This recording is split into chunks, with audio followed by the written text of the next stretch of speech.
Now when the body is left around here, the soul gets liberated out of their body. Along with the soul, even the mind gets liberated. And a kind of codification is there, a kind of code is there between the soul and the mind. So it's a combination of soul, mind, body, whereby post death the body is left here, the soul is generated out of the body, takes along with it the mind. That is why when there is a reincarnation happening as a next part of the soul journey, the reincarnation is shown here as rebirth.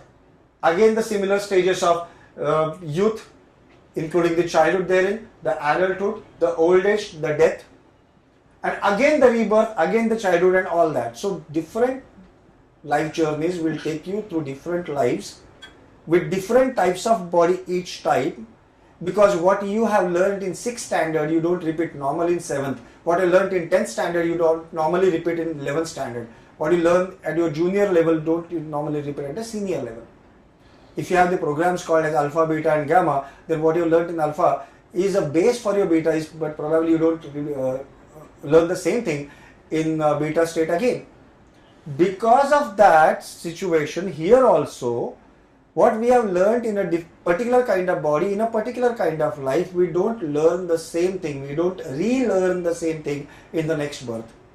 So next time we plan different experiences, accordingly take a different type of body, accordingly create different type of situations around us, accordingly select different types of parents and family around us, and we go on taking various experiences, again going through the childhood or including the youth part of it, the adulthood, the old age, and move towards the death again.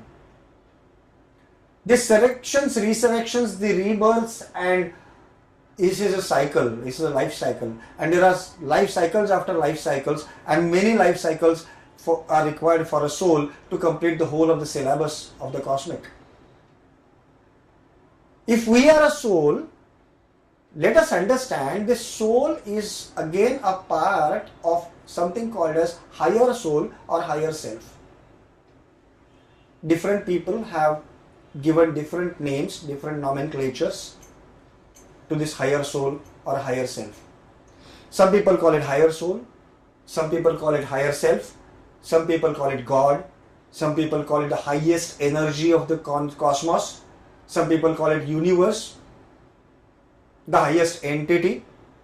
Whatever name you give, the higher soul or higher self, as I normally refer to it, is the whole of it, and we, all of us here on planet Earth, are different souls which have generated from that. So we are part of that higher soul, we are part of that higher self.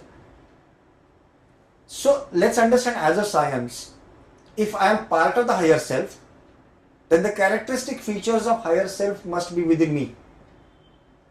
So if I am part of God, then the characteristics of God have to be within me. The higher self as a highest energy learns through various souls like you and me on this planet Earth, through various experiences. When we complete this life, death occurs, we go back. When a new body is allotted, new script is given to us as a life plan, and we write that script. And when we come here with a new body, new life plan, again death, again new life, and the cycles and cycles go on. So many life cycles together would constitute a huge syllabus to be learned by each soul on this planet Earth before it ultimately merges up with the higher self or God or white light, what you call. This life, although has a script written, what we call as a life plan or a life script, is also having a huge impacting ingredient into it, which is called as karma. Now life hugely depends on the karma. So even if we have scripted it, it is not like a typical drama or a movie where the dialogues are written and the actors have to rehearse those dialogues only.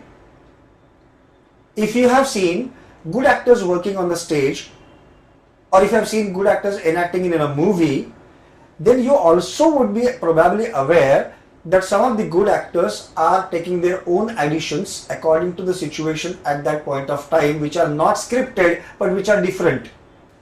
Let's have a brief on karma. Now, karma is not an English word.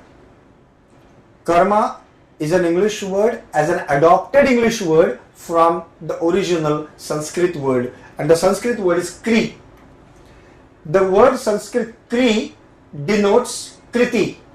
Now, Kriti in English would be action. So, karma indirectly denotes some kind of action that we are going to take in our life. Now, every action that we take in our life has to have some kind of origin in the past, some kind of impact in the present, and also some kind of impact on our coming future.